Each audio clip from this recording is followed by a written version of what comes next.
All right, so we're gonna get into Barry. What is it? What is Barry's what is Barack Obama's real name? Sotomar or Satari Bari Sotoro. Barry Soetoro. So a lot of people don't know about Barry Soetoro. They only know about Barack Obama. There's a lot with technology. It's so hard to hide, man. It's so hard to hide. Like you try to hide your heritage, you try to hide certain things about your past, you try to change certain things. People are going to find it. People are going to find it. Speaking of that, I had some interesting convos over the weekend regarding Kamala Harris being black or not. Apparently, let me not get into that too much. But yeah, I had an interesting convo about it. And Candace Owens should be back this week, so I'm interested to see if she has any updates for us. Or maybe the update is saying, you know what, Kamala Harris, I found out, talked to her dad or talked to whoever, and Kamala Harris did not lie. But it seems like there's some inconsistencies there. So let's get into this Barack Obama video, and then we'll go from there. All right, so let me share the screen real quick. Let me share the screen. So it seems like he stopped at Harris Walt's headquarters and decided to just do a spur of the moment speech to the people that were in, part of the campaign, or use them as an audience to really speak to, obviously, a wider audience, meaning black men. And I think that there may have been a lot of questions that I wanted to ask as I was going through this. And maybe y'all tell me, are you cool? I wanted to try something new. Are you cool with me trying to play the whole thing straight through and then going back and picking it apart? Or would you rather me just, as I go, just stop and cut it up? You guys tell me. All I need is one person to respond. Do you like when I stop it, or do you like hearing it straight through and then going back and dissecting it? Uncle Brother said, got one step closer to perfecting my grain, gluten, sugar free brownies over the weekend. Okay. We're gonna have to sell those on the shop if you're cool with it. I don't know if you want to turn it into a business or not. We got to figure out. Food is always a tough one, especially shipping, making sure that it's refrigerated and all those things. I just know I spoke to this guy one time. I interviewed him, and he was in the natural chocolate business, and they actually had to keep their bars in the refrigerated section of the supermarket. So it made it very hard for them. So yeah, all right. So all right, Uncle Brother said straight through. That's what I was thinking, because sometimes it's easier for me to just go straight through and listen. So this is what we'll do. We'll go straight through, we'll listen, and then we'll come back. We'll come back and we'll pick it apart. But let's try to make it straight through. I'm going to go ahead and just speak some truths, if you don't mind. Some because my understanding, based on reports I'm getting from campaigns and communities, is that we have not yet seen the same kinds of energy and turnout in all quarters of our neighborhoods and communities as we saw when I was running. Now, I also want to say that seems to be more pronounced with the brothers. So if you don't mind, just for a second, I'm going to speak to y'all directly and say that when you have a choice that is this clear, when on the one hand you have somebody who grew up like you, knows you, went to college with you, understands the struggles and pain and joy that comes from those experiences, who's had to work harder and do more and overcome and achieves the second highest office in the land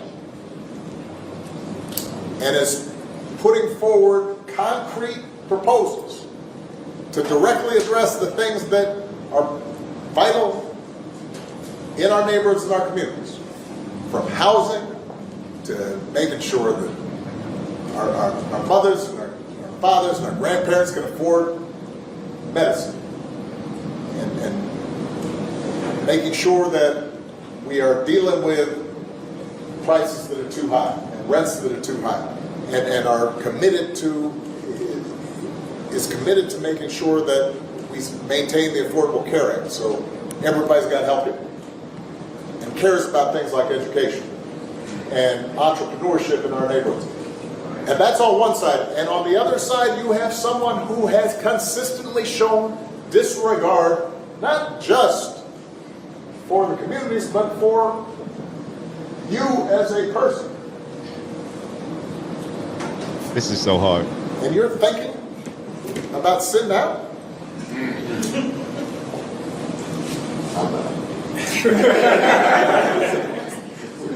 But, you know, Cousin Pookie might be. And you're coming up with all kinds of reasons and excuses.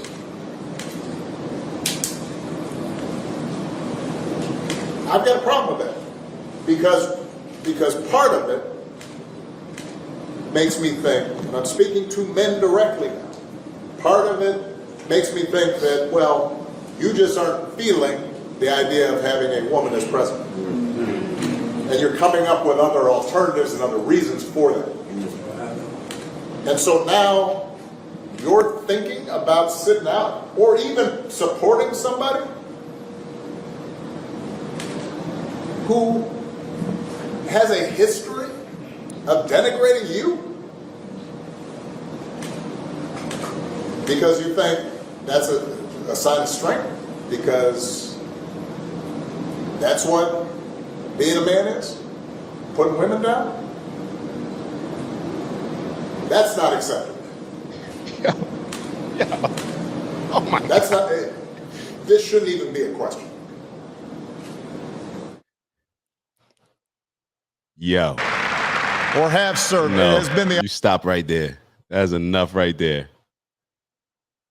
That was enough right there. I'm going to go on. We're going to hold on. Hold on.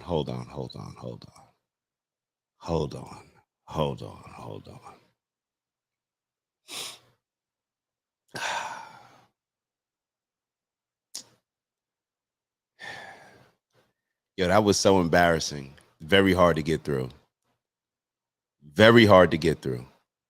Uncle Brother wrote, I gave him 2 chances, 2 terms to step up and do something for his black side of the family. All he did was seek us out.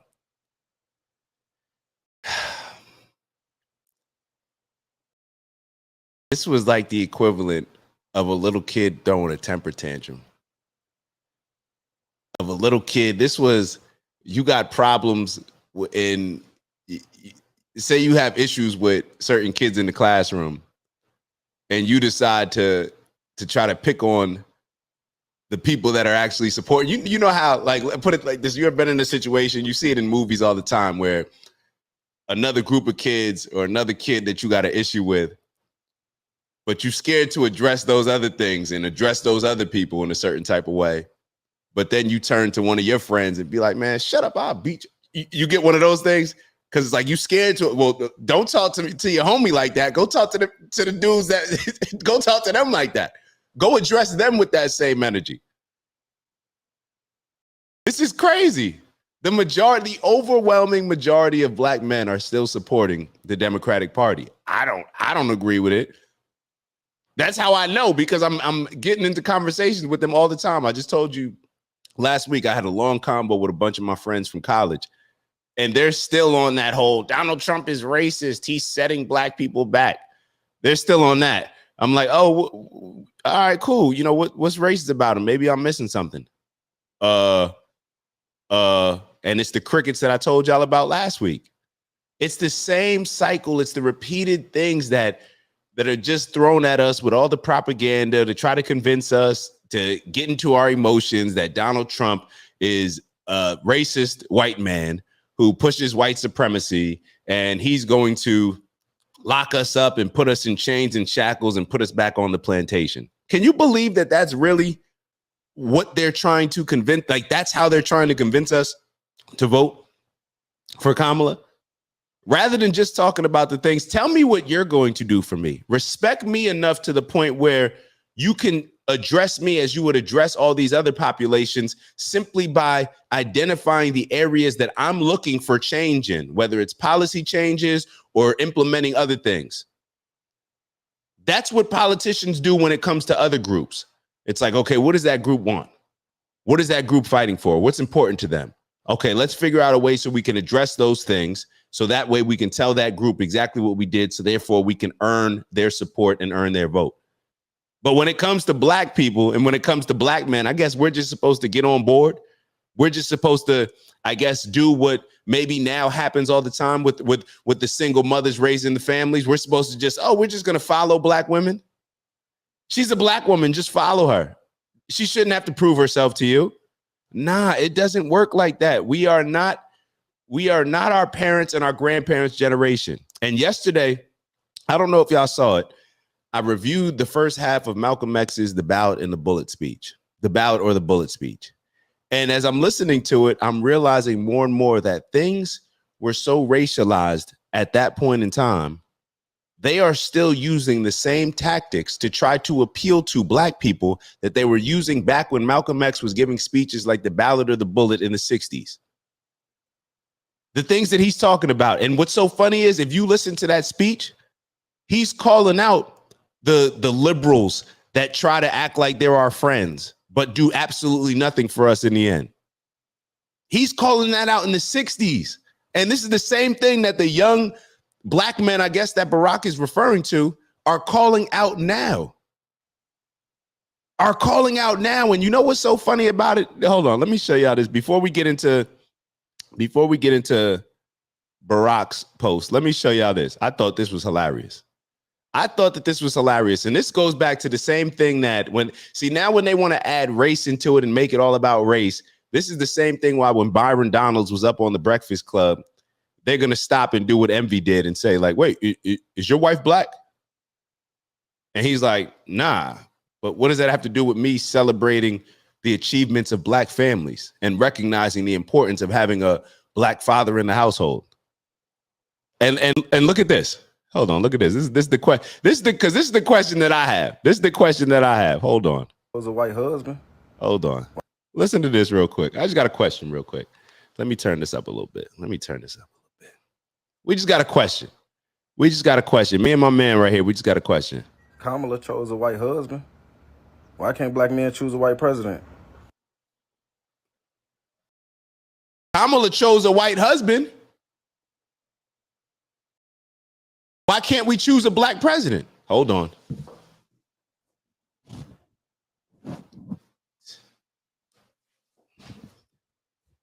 Kamala chose a white husband. And now Barack Obama is trying to scold us for being open to choosing a white man as president over Kamala. Well, Barack, did you scold Kamala and say, oh my God, Kamala chose a white man as a husband over all these amazing black men?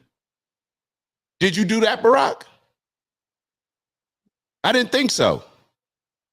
So if a white man was good enough for Kamala to choose as a husband, why can't a white man over all the black men that are out here, right? When she was running around with Montel Jordan, running around with the mayor, Willie D. What was his name? Mayor of San Francisco. When she was his mistress, she decided to choose a white man. Why? She chose a white man as her president of her family.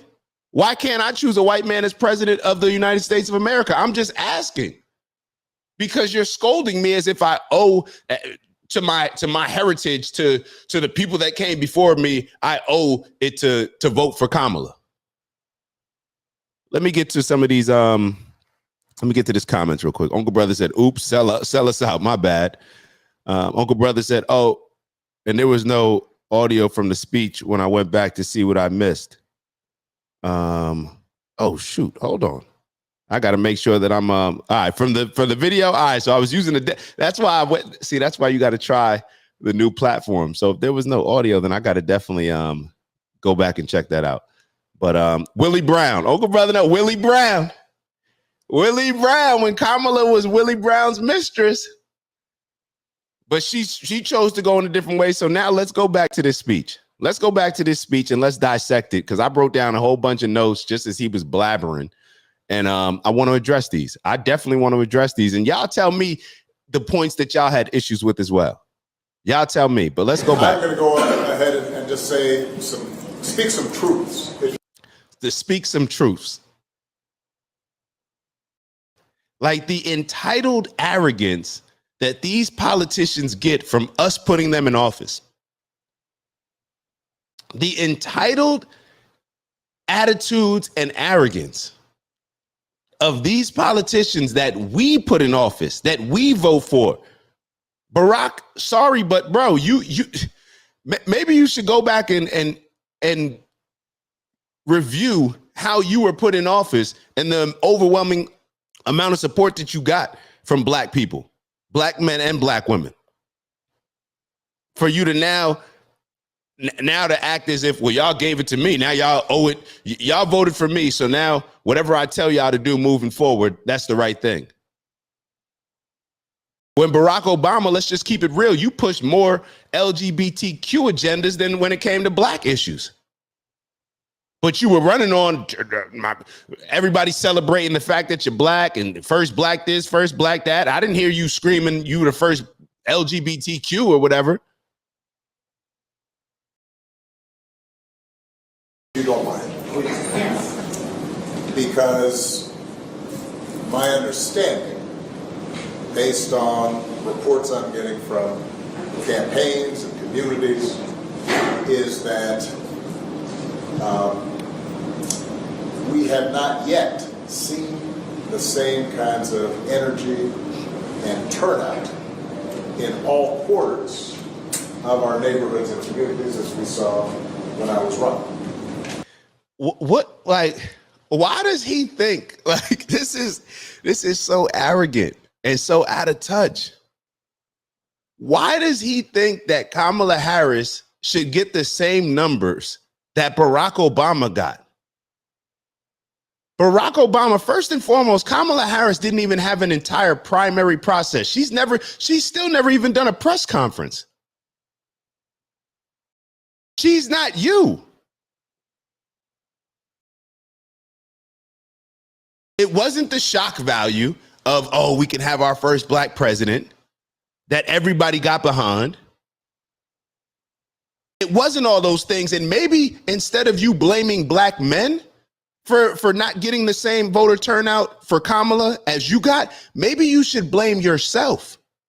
Because maybe it's because we voted for you solely on the fact that you were black and didn't hold you accountable to actually delivering on anything. The first term we gave you excuses and said, oh, wait, we got to wait till his second term. And then his second term, he's really going to make some stuff happen. And then the second term, it was the same thing. You completely turned around when it came to LGBTQ. You went from no marriage is between a man and a woman to pushing all these agendas when it came to the LGBTQ community. If black people are not supporting Kamala the same way that they supported you, maybe it's because you didn't do enough when it comes to black people. Maybe because black people are not going to get bamboozled and manipulated to be the only group of people in America that just vote based on what color of somebody's skin is. Maybe we're becoming a bit more intelligent than that, Barack. But I guess the Democrats don't like that. The Democrats like when we are victims and that we feel that the only way we can be successful in life is if we push and promote and support Democratic politicians. Why? What in what world? What's the rule as far as the saying like, hey, now when anybody black runs for president, we got to support them at the same rate that we supported Barack Obama. How about this, Barack Obama? Like I said earlier, if you would have delivered on the things that maybe you said you were going to deliver on, if you would have delivered and at the same rate of return that if you're expecting a return to now have black people just go for people based on the color of their skin. If that's your energy, then maybe you should have delivered a little bit more that would have locked that in. Because people are not feeling that. And we're acting as if she's not in office right now. So all this, let's keep going. Now, I also want to say that that seems to be more pronounced with the brothers. Okay, so with the brothers. So he's going to talk to the brothers. Let me catch up on real quick with these. So Uncle Brother wrote straight narcissism. I agree. This ain't '08 Barry. And we're going to take a look at '08 Barry. Queez, shout out to Queez, my brother in the building. We ain't going for it. 2008 was the year a lot of our first time voting. First time voting. I can remember being at college when Barack won. I was in the library working on a project with a group. I stormed out of the room that we were in and just people just celebrating, jumping around. And it was only because he was black. Let's be real. And that meant something for us. And there's nothing wrong with that meaning something for us. To have the history that we've had in this country and to have somebody rise to a point where we can now have that level of symbolism, because symbolism is important, right? That's why Jesus was, yeah, how they painted him. Okay, we don't need to get into all that. Symbolism is important. So I understand and appreciate the fact that Barack Obama gave us the symbolism of not only becoming a president, but conducting himself in a very professional manner that he looked. Barack Obama always conducted himself in a way where it's like you could be proud to tell your kids, take a look at this Barack Obama speech. Take a look at just Barack in general. Like, he was a cool dude. Let's be honest. He was a cool dude. He didn't do a lot policy wise for us, I don't think. I mean, I would have to actually go back, and I tried to go back yesterday and look at some stuff. It's not like anything jumped off the page, but at the time we were so young, we didn't know what policies were. I think we were like 20 years old, 19, 20 years old. So, what could we expect? Brandon, what's up, Brandon? Proves how weak the leadership in the party truly is. Embarrassing to still think that the voters are so ignorant to believe this nonsense. Embarrassing to all voters to have a former president do this. This was extremely embarrassing and a straight sign of weakness. Like, this looked terrible. And honestly, it totally contradicts the energy of Kamala Harris and Tim Walz, because whether Kamala Harris, I'm sure, feels the same way that Barack Obama feels, but she doesn't say that. She doesn't have the nerve to actually say that. She says, no, I have to earn everybody's vote. She says that. Now, she says a whole lot of stuff, but at least she says that, and like, come on, this lady didn't even have a primary. We just found out that she was the presidential candidate, 2 months ago? After being one of the worst VPs with the lowest approval rating, after doing nothing, she's running from her responsibilities. She attaches herself to some positive things that Joe Biden does, then tries to act like she's, I'm clearly not Joe Biden. Joe Biden. I'm clearly not Joe Biden. Saturday Night Live. But then when we ask you, or The View asks you, even on a friendly platform, whether it's The View, whether it's 60 Minutes, when you're getting pressed, when you are asked the question, what would you do differently than Joe Biden? Nothing comes to mind. Oh, I would have a Republican in my cabinet. Okay, Kamala, you just took exactly what Donald Trump did and just copied it. Donald Trump already has former Democrats that he's working with, that he's brought over to his campaign. So now the only thing that you would do different is exactly what Trump has already implemented. And we're supposed to just go for that. Quee said, oh, man, that was a celebration indeed. Like, yo, Barack, clearly you don't understand the energy of how black men view you, especially maybe younger black men. You're not God, bro. We don't view you as that. We don't view you as some. Honestly, I view you, whenever I see Barack Obama, I'm just reminded of how ignorant I was to vote for somebody just solely because they're black. And I just feel like I was finessed. I see him as almost one of these pastors that I see. Like, if I see an old pastor that, when I was growing up, when I used to go to church and stuff like that, I'm like, man, this dude was finessing. Knock it off. That's how I'm damn near looking at it. Like a finesse king, like finesse God. Playing that Jeezy, my president is black, my Lambo is blue. Like, Barack, knock it off, bro. We're not still rocking with you over the hype of you being the first black president, bro. Now we're actually older, we're more mature. And perhaps our parents should have had us looking at it like that as well. Maybe our parents should have told us, hey, we don't just vote for people because they're black. That's going to always lead us in a terrible place, because then they know that they could always just put a symbol there with no substance, and then we'll support. And when we support things that are just solely based on symbolism instead of substance, then we're always going to land in a place where we can get bamboozled, manipulated with all this propaganda and all this other stuff, to where we think that we have somebody in office that's pushing our agenda, but then we look up and we're like, oh, nah, they were pushing that other agenda. Let's keep going. So if you don't mind, just for a second, I'm going to speak to y'all directly. And say but let me say again, I love this. I appreciate this from Barack, because we're finally seeing the true you. We're finally seeing exactly how you feel about us. We're finally seeing the entitlement. Because Barack Obama, let's also keep in mind, what have you done after you become president? After you had 2 terms in office, what have you done since?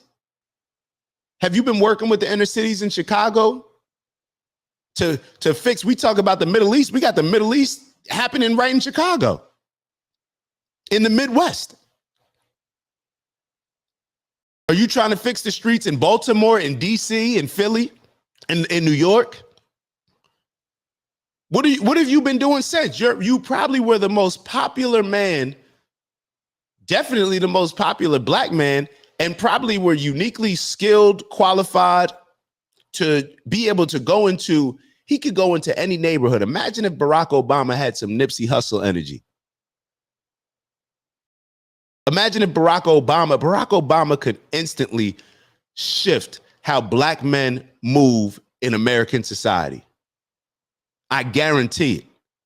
Barack Obama could go on a tour. I'm not going to say if I was Barack Obama. I can't say that. That's not fair. I'll be totally honest. That's not fair. Barack Obama could go on a tour and completely change the culture of black men in America. That's the regards that he's held in. That's what he really could do if he wanted to. But he's not doing any of that. The only time we see Barack Obama pop out is when they need black people to start supporting Joe Biden, or they need black people to start supporting Kamala Harris. We're not going for that, bro. When you have a choice that is this clear. See, like, who do you think that you're insulting my intelligence? Imagine somebody asking you a question and then saying, here, I'm going to ask you this question, but the choice is so clear. Obviously, you're going to go with that. Like, any smart person would go with that. That's what we hear. The choice is so clear. No, Barack, it is not up to you to tell us that the choice is clear. We're telling you that the choice is not clear. So it's on you to go back with your team and Kamala to figure out how you can make the choice clearer by implementing certain policies, talking to us, understanding what we want, understanding what we need, understanding the energy, not that you need to have after we vote for you, but putting together something solid before. Because remember, y'all didn't want to meet with Ice Cube before when Biden and Kamala was running. Y'all didn't want to meet with Ice Cube before the election. Y'all wanted to meet with him afterwards. So when on the one hand you have somebody who grew up like you, knows you. Does any black man in America feel like Kamala Harris grew up like you? Like, stop it with all this. And this is this is racist. It's prejudice. What do you mean grew up like you? Like as if all black people grow up the same way. What are you saying? Kamala Harris grew up like me? How do I know how Kamala Harris grew up? How does he know? Kamala Harris grew up like what, Barack? Because you make a reference earlier talking about it's the Pookies that perhaps are not voting for Kamala? Did Kamala Harris grow up like those Pookies you're talking about? You say the word Pookie, we know what that means. You're talking about a hood nigga, right? That's what you're talking about when you say Pookie. So you're saying that Kamala Harris grew up like that? What are you talking? All black people don't grow up the same way. Oh, but see, that's how they think. So I ask ourselves, I got to ask us, who are the real people putting all these prejudice things out here? Who are the real things implying all these things that black people are less than, that all black people are a certain way? That's the Democrats doing that. And that is exactly why they come to the aid in the form of the white savior complex that we talked about on Friday. They come to us and that, bro, we don't need to be saved. Especially, matter of fact, especially the black men that he's talking to that are not just voting for Kamala Harris because she's black. Those are actually the free thinkers, the ones that are taking a step back and processing this thing and not looking at it just as ignorant as everybody else and just saying like, oh, well, she's black, so therefore. And when I say ignorance, I really mean ignorant, because the people that choose to not dive deep into the policies and to take it a layer, to go beyond underneath the surface, rather than just saying, oh, Kamala, yeah, she's a black woman and Trump is racist, so therefore I'm just going to vote. That's ignorant. See, that's who he wants to appeal to. But instead, he'll flip it and make it seem as if the people that are not supporting Kamala Harris right now are the ignorant ones. It's not that, bro. Went to college with you. If you want to play white savior, Barack Obama, then go to Chicago. Go save those communities. Go save those communities. Understands the struggles and pain and joy that comes from those experiences. Let me go back a second. Struggles with you, knows you, went to college with you, understands the struggle. No, Barack, Kamala Harris did not go to school with me. Barack, Kamala Harris didn't go to school with you. Didn't you go to where did Barack Obama go to? Harvard? Yeah, where did he go? I didn't go to a black college. All of us didn't go to black college. And even if we did go to black college, that doesn't mean Kamala Harris had to say, like, stop it. Stop it. Stop it. Barack Obama, she didn't go to school with you. You went to, what is it called, the PWIs. You didn't go to an HBCU. I went to a PWI. Kamala Harris ain't go to school with me. Oh, does that make me less black or something? Maybe. Maybe. Maybe. And pain and joy that comes from those experiences. All right, let me catch up with these Quee said best-selling author though. He even hanging out in Martha's Vineyard and hang gliding with Richard Branson. Barack, you don't relate. Forget Kamala relating to us. Barack, you don't relate. What about your upbringing? You were adopted by white and Hawaiian family, right? Like, what makes you so relatable? What about your experience shows that you can relate to those young kids in Chicago? Stop it, bro.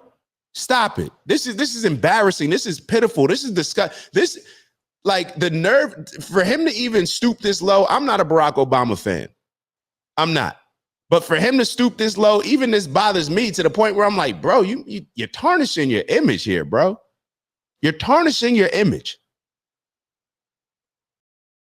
Brandon wrote, his remarks are ignorantly geared towards creating a problem about race instead of character, abilities, leadership, and intelligence.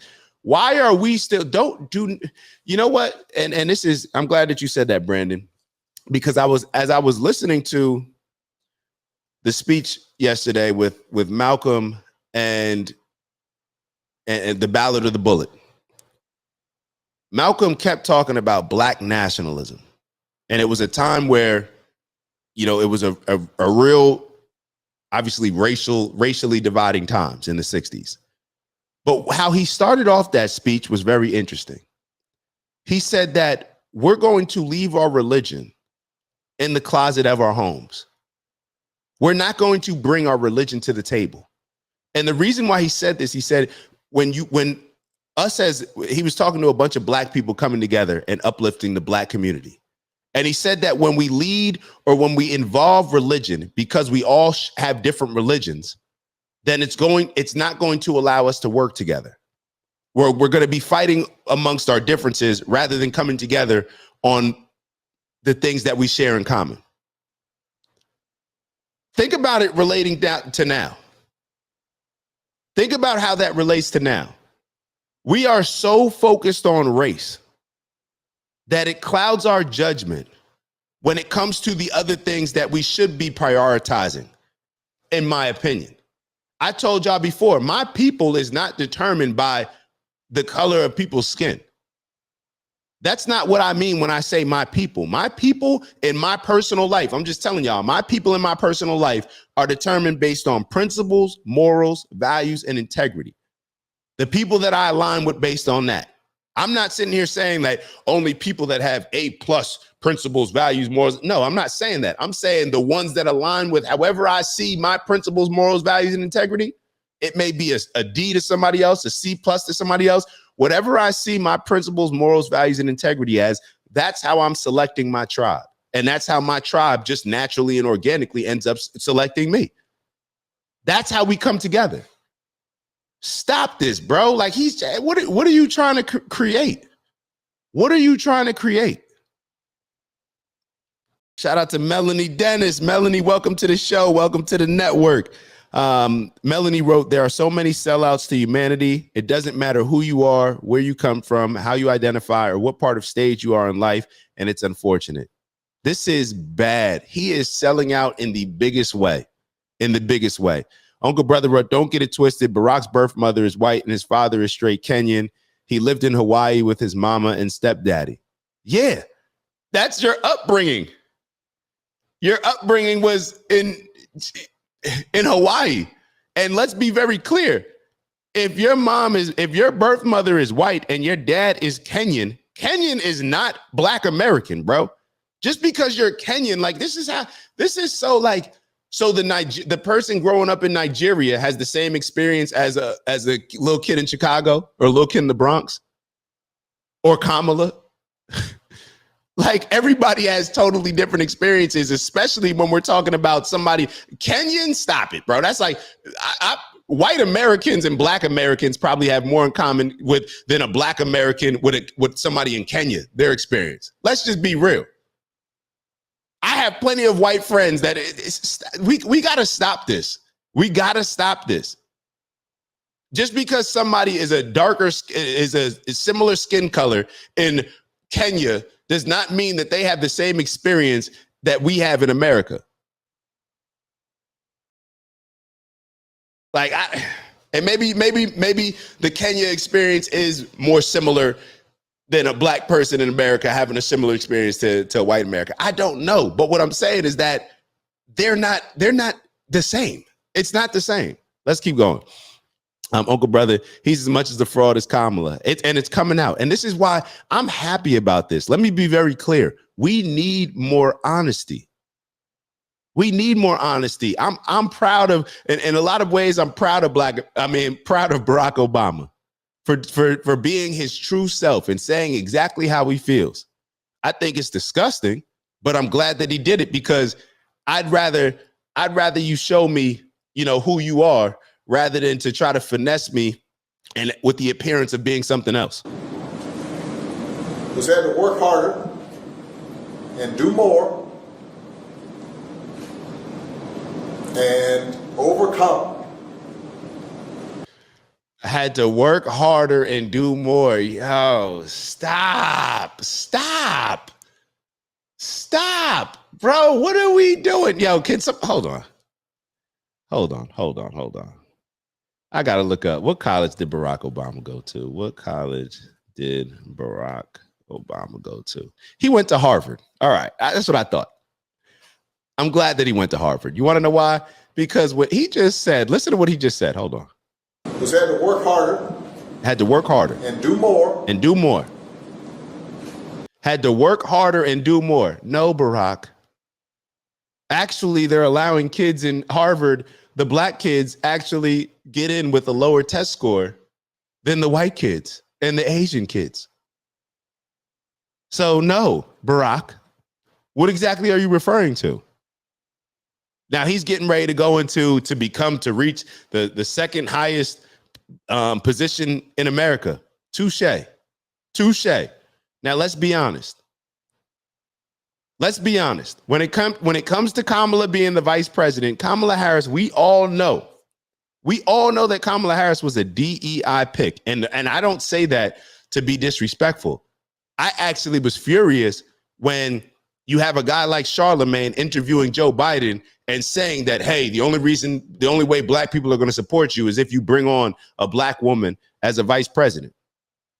He didn't say bring on a qualified person who's going to implement policies that are going to help the community. He didn't say any of those things.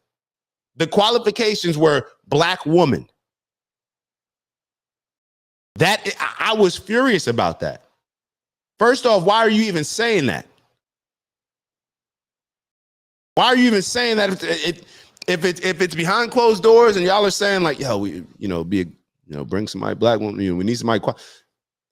It's ignorant to even say that. No, it should be we are bringing on somebody who's qualified, the most qualified person for the job, period. Because we get mad when it goes the other way, right? We get mad when it goes, the nepotism goes a different way, right? When we're talking about Bronny, oh, it's okay for Bronny to do it. The white man has been bringing on people that didn't deserve jobs and hiring their We get it. We get it. We get it. But let's just be clear and be honest. Kamala Harris was brought on to be Joe Biden's vice president because she was a black woman. She was because they thought she was the most qualified black woman that would benefit their ticket, not because she was the most qualified vice presidential candidate. And those are two totally different things. Now, one does not prevent you from being the other, but let's be clear on what was prioritized. And it was the fact that they wanted to bring on a black woman. And overcome and achieves the second highest office in the land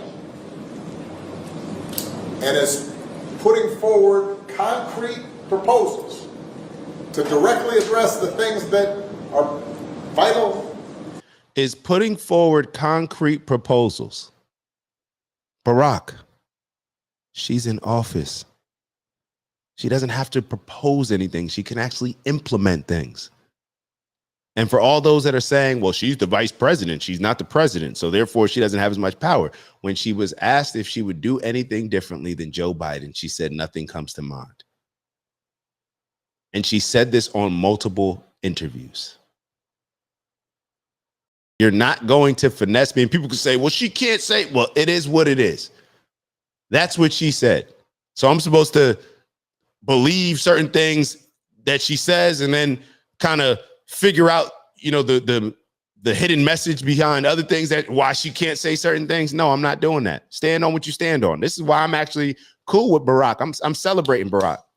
This may be the first time that he's ever kept it real with us regarding how he sees us and how he sees this situation. In our neighborhoods and our communities, putting forward concrete proposals. And even if she was putting forward proposals, what concrete proposals is she putting through or putting forward? What is she talking about? What makes, first off, saying the word concrete and proposal is kind of like an oxymoron. It's not concrete, Barack. It's a proposal. We're proposing it. Stop playing with the words. Stop playing with your words. We know that you are a gifted speaker, but we're not going for this. To directly address the things that are vital. You notice how he said, hold up, I just caught something. He said to directly address the things to address what, Barack? Why don't you tell us what those things are? Don't call them things. She's putting concrete policies forward. Concrete proposals, forward to address what? The things that are vital. What things are vital? Barack, tell us what's vital. Since you're speaking to black men, as a black man, tell me what's vital. Tell me what's vital. I don't know. Is anybody else know what? Are we just going to assume that he knows, that she knows? Like, tell us exactly what her proposals, those concrete proposals, are going to address. And show us the things that you already did. And answer why you haven't put those forward while you're vice president. If, as you say, you wouldn't do anything differently than Biden, and you were very much involved in all the decision making of all the major policies. Isn't that what you said? I don't want to quote it word for word, but that's what you said. To directly address the things that are vital in our neighborhoods and our communities, from housing to making sure that our mothers and our fathers and our grandparents can afford medicine. He's struggling. From housing. We should look up the numbers of housing under Trump, of black people that own homes, compared to Barack. We should actually look that up. To not being able to afford medicine. How about to not be able to afford to put food on the table? How about to not be able to afford to have a home, living check to check, to be living in what Biden touts as one of the greatest economies that we've had, hitting record numbers, but nobody can afford anything? Are we aware, like, and making sure that we are dealing with prices that are too high and rents that are too high, and are committed to I didn't even realize this on the first time. I'm going to go back 15 seconds. Tell me if you've ever seen Barack Obama struggle speaking like this. The only other time that I can remember is maybe that first debate with Mitt Romney, where he was it just seemed like he was rattled. Barack doesn't even know what, see, he tried to wing it. But the thing is, with winging it, when you got to lie, you got to be able to plan those lies, and it's hard to keep up with them. So let's go back a few seconds. Listen. Medicine. Things that are vital to directly address the things that are vital in our neighborhoods and our communities, from housing to making sure that our mothers and our fathers and our grandparents can afford medicine, and making sure that we are dealing with prices that are too high and rents that are too high, and are committed to making sure that we maintain the Affordable Care Act, so everybody's got help here, and cares about things like education and entrepreneurship in our neighborhoods. And that's on one side. And on the other side, you have someone who has consistently shown disregard, not just for the communities, but for you as a person. Stop it, bro. We don't believe that. We don't believe that Trump has shown complete disregard to us. Trump had the opportunity zones. He put together the council. I always forget the name of the council that he had for black men that was to identify the gaps in achievement when it came to black people, black men compared to others. I think it was black men focused. Like, we don't believe you when it comes to all these things that the big bad boogeyman Trump did, and Trump was racist and he put out that ad in the Central Park 5. Stop it. Stop it. We were not calling Trump racist before he decided to run for president. The same Trump that was riding it out with Michael Jackson in court every day. Like, stop it. The same Trump that put up money for Jesse Jackson to run for president. Stop. The same Trump that Oprah loved, that Whoopi loved, that Diddy loved, And I don't mean to say Diddy, but that all of these rappers love, all the entertainers that Mike Tyson still loves. This is the same person that y'all are really trying to act as if it's just the biggest racist. And Barack, we actually had 4 years of him in office. He didn't put us in chains. He didn't put us in shackles.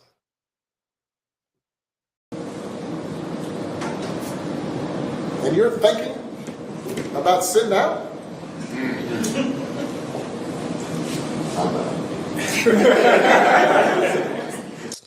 Look at the little meat ride. You hear the guy, I'm not. Now listen to what Barack responds. He says, you're thinking about sitting out, and this guy says, I'm not, Barack. I'm not president.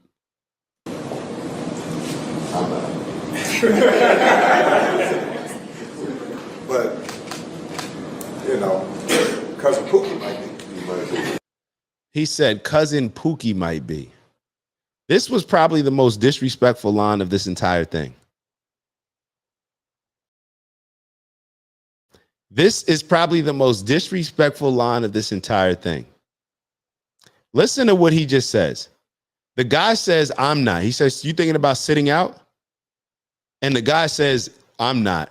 And he says, but Cousin Pookie might be. Listen to this. I'm not. But, you know, Cousin Pookie might be. No, Barack. Actually, David might be. John might be. Brian might be. Ryan might be. Daryl might be. Gerard might be as well. But him trying to make it seem like that's the most disrespectful line, but Cousin Pookie might be. As to say that, hey, if you're a black man and you're choosing, whether it's strategically or not strategically, let's say strategically to not vote, to not participate, you're ignorant.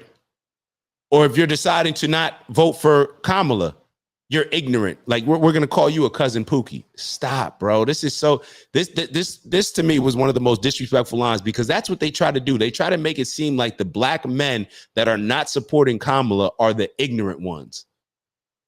The ones that have been fooled by the Republicans and fooled by Trump, and the ones that just don't like women, the one that want to beat women. All this, stop.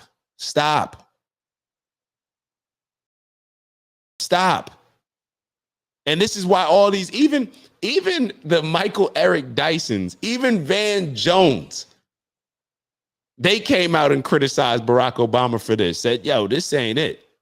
This is not it." And you're coming up with all kinds of reasons and excuses. Right, Queez. I've got a problem with that because part of it makes me think, and I'm speaking to men directly now, part of it makes me think that, well, you just aren't feeling the idea of having a woman as president. You're just not feeling the idea of having a woman as president. It was a Monday, October 14th, 9:02 a.m.,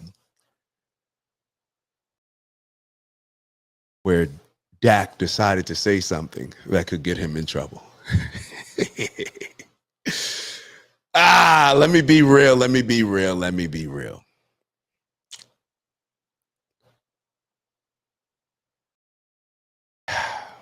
We know the black community, right? Since I'm going to do what Barack's doing. I'm going to speak generalizations. A lot of the black community is raised by who? One of the biggest issues that we have, I believe, in our black communities is that women are raising a lot of our kids in single parent households.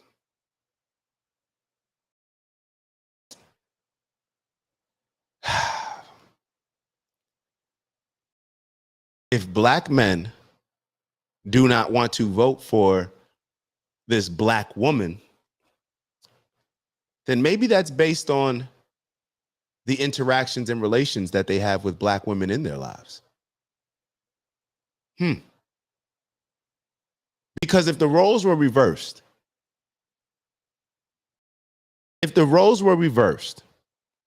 and if black women were not supporting a black man as a candidate, I don't think the energy would be to critique the black women and to call them out.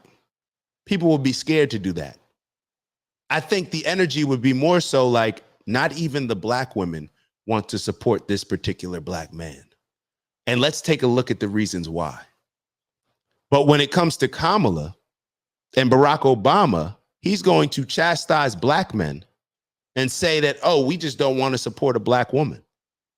If that's the case, are black men the most qualified as far as our understanding about a black woman's leadership?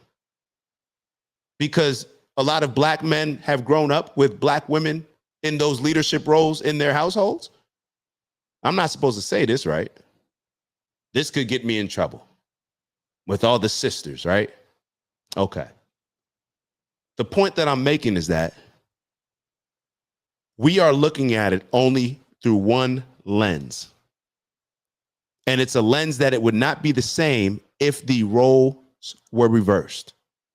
If black men are not just jumping over the fence and climbing through whatever, willing to run through a wall in order to support this black woman, then maybe this black woman and Barack Obama should do what they do when it comes to appealing to any other group of people. Figure out why, and then figure out how to solve those issues and those concerns of that particular group, implement them, and then show that particular group how the things that they've already done are beneficial for that particular group. Not by just sitting here assuming that black men are going to vote for the leadership of this quote unquote black woman. And what he's trying to do is make us out to be sexist. Why don't you, I've never heard Barack Obama, why aren't you scolding white men and saying that maybe they just don't want to vote for a black woman? I didn't hear you calling them out. Black men are supporting black Kamala at a much higher rate than obviously white men are. Why don't you go scold them? A lot of them voted for you as well. Matter of fact, a lot of the people that are voting for Trump in this election voted for you. I believe even a lot of the famous people, like I don't quote me, but I believe I heard like Elon Musk, or I heard a few people saying that I'm something's coming to mind. It was like an old tweet and saying that I voted for Barack 2 times, then I voted for Hillary. Now I'm voting for Trump. What does that say about the Democratic Party? Stop trying to finesse and trying to guilt trip me into voting for Kamala based on the strength. Well, he doesn't think a woman should be in that leadership position. I'll be totally honest with you. I think that I would rather have a man as a president. I would rather have a man in a president role. I'm being totally honest with you. I would prefer that. However, as I've said before, y'all decided to kick Tulsi Gabbard out, because I don't think Tulsi Gabbard left. Y'all decided Hillary was on her.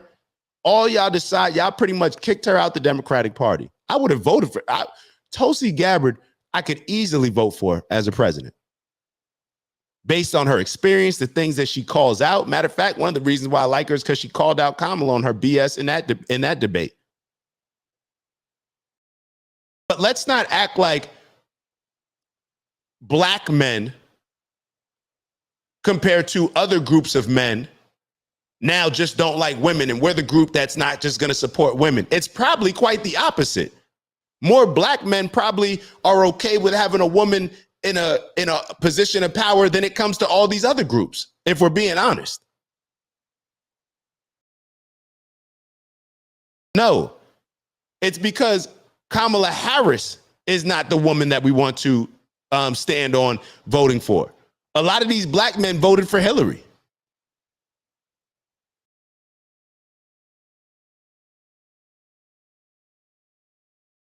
I'm being real. I'm being honest. I'm just speaking from my standpoint. I'll say it again. I would prefer to have a man as president.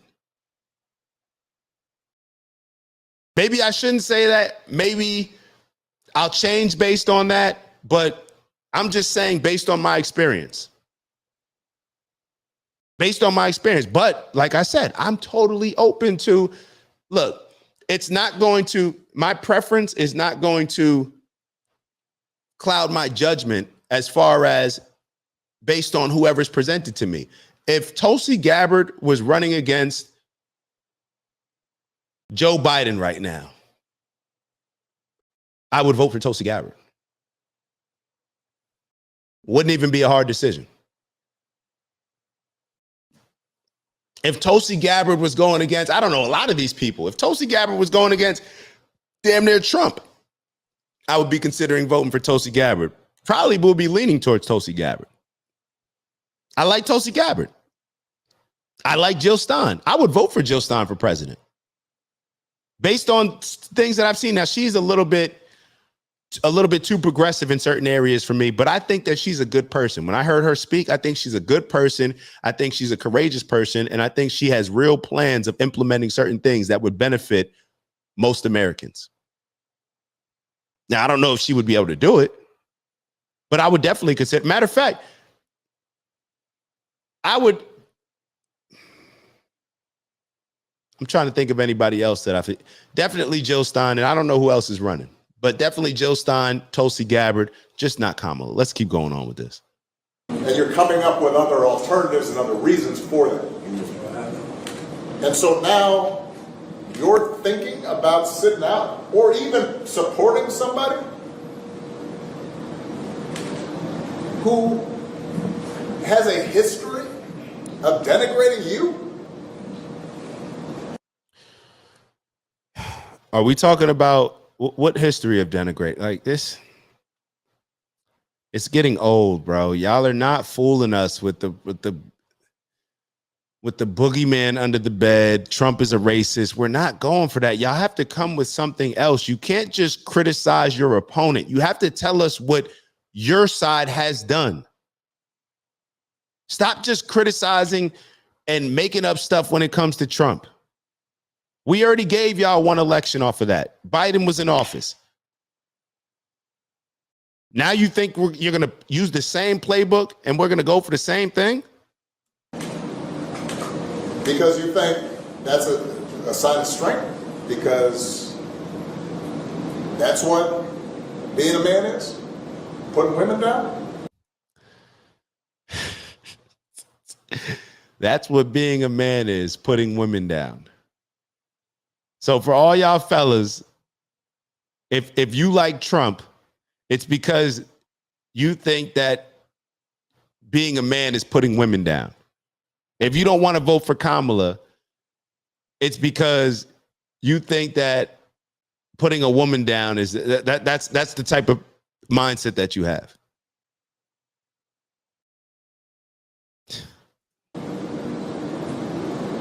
That's not acceptable.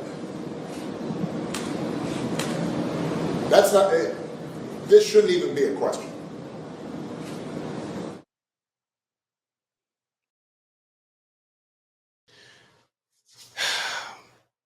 I'm going to show y'all a couple different views. Cornel West, I'm not, I like Cornel West, Queensboro, Cornel West.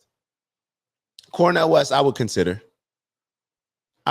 Cornel West. I haven't done as much of a deep dive when it comes to Cornel West. Cornel West to me is a little bit too progressive on certain things. I would vote for Tulsi Gabbard over Cornel West, I believe. But I haven't really seen too much of Cornel West, so that's not really fair for me to say. And perhaps I shouldn't. And as I'm thinking about it, there are a lot of reasons why I said that I would prefer a man's leadership. Maybe that's just because I am a man.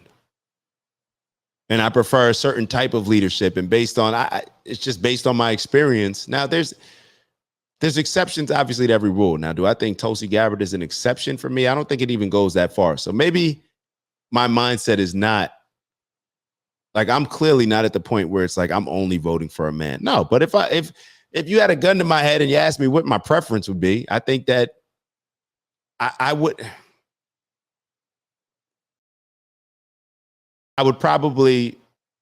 lean towards a man. I'm just being honest. Now, I'm open to changing that. I'm open to changing that. And like I said, I'm open to voting for a woman as president.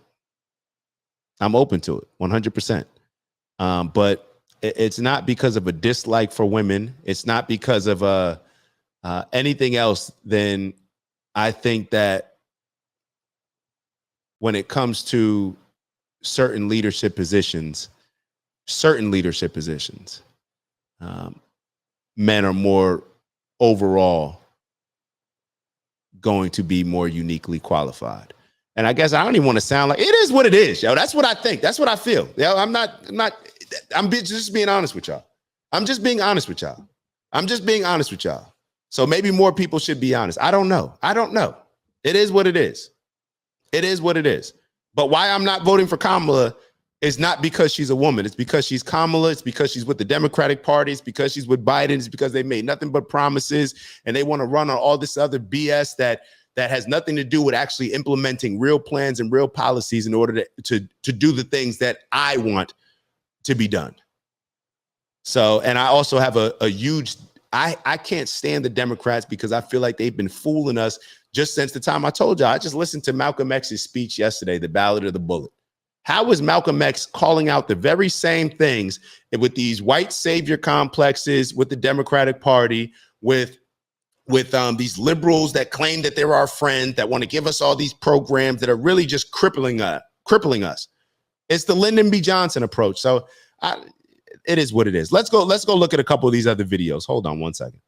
I want to show y'all a couple of these other videos because I want to show y'all the difference between Barack Obama. We said we'd go back to 08 Obama. I don't know what year this is with Obama, but I wanted to play this old video for y'all. Hold on. Should already be queued up. And yes, it is.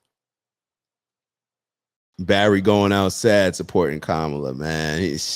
You're doing too much, bro. You're doing too much. All right, let's get to the. I think we should have strong border security.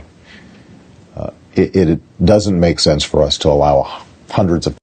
Listen to what he's saying. So this is regarding border security. I just want to show this just to show you how these politicians just pivot and pivot and pivot. This is why blame yourself. We see how you pivoted on so many different things. Now we don't just trust. Now we're not just going for they're black, they look like me, kind of. They're going to do what's in my best interest. Listen to what he just said. Listen, this is regarding the border. I think we should have strong border security. It doesn't make sense for us to allow hundreds of thousands of people coming through our borders without us knowing who they are. Oftentimes in very hazardous situations and unmonitored situations that could do us long-term damage. Are y'all listening to this? This is like a totally different person. He sounds like a Republican right now. I think we should have a serious employer verification system where employers, when they hire somebody, find out what their work status is. Are they able to work here legally? Right now, what employers will say is, well, we check their Social Security card. That's the best we can do. So we've got to set up a tamper-proof system and then hold employers accountable. And this, for some, is the most controversial part, that we've got to have a pathway to citizenship for the 12 million people or so who are already here. You pay a fine, you learn English, you stay out of trouble, you've got a job, you go to the back of the line so that those who came here legally, that backlog is cleared before you have opportunities for citizenship. You go to the back of the line. If you came here illegally, you don't just get prioritized over the people that actually did it the legal way and go through the process that has been laid out by our government. You don't skip the line in front of the people that are going about it the right way. Imagine how crazy that is. That's what's happening. You got people that are waiting years to try to get citizenship. And they've been just skipped over by the people that just were incentivized to come here legally. Barack is like, Barack, where's the change? Here legally, that backlog is cleared before you have opportunities for citizenship. That is a reasonable approach, and one that will ultimately address the biggest problem for American workers, and that is the depressive effect of undocumented workers who aren't right now subject to oftentimes minimum wage laws or worker safety laws or all the other things that make them cheaper for employers. If they're out of the shadows, then we can make sure those laws are enforced and those cost advantages for hiring undocumented workers go away.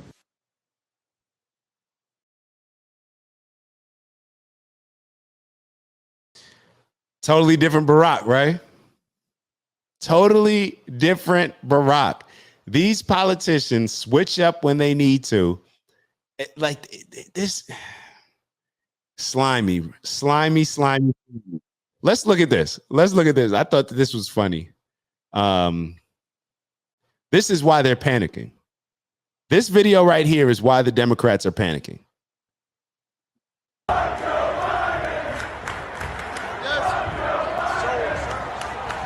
Do you hear what they're saying in the background? And hold on, let me be very clear. When I first saw this, I thought that this was I guess this is him in Michigan because I see the Spartans. When I first heard this, I thought that this was I don't know, one of those fake videos, some AI stuff. Maybe it is. I don't know. Maybe somebody will come out and say, I thought this was wild. I don't know why they're chanting F Joe Biden at a Democratic rally. I don't know where this is from, but perhaps this is why they're getting a bit nervous. So I don't know how you would AI this thing out, but I don't know. It's just very hard for me to believe that this actually happened, but apparently it did. Come on. But this is what I mean. This is what I mean. I mean, we're having a conversation. When have you ever seen Barack Obama not being able to control a crowd like this? A home team crowd.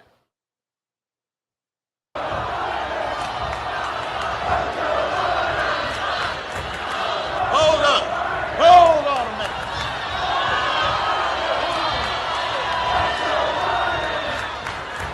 And I think they started saying, I think his supporters in the back started saying like something about Trump.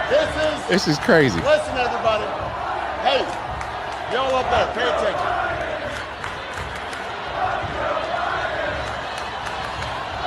Here's what happens. Listen.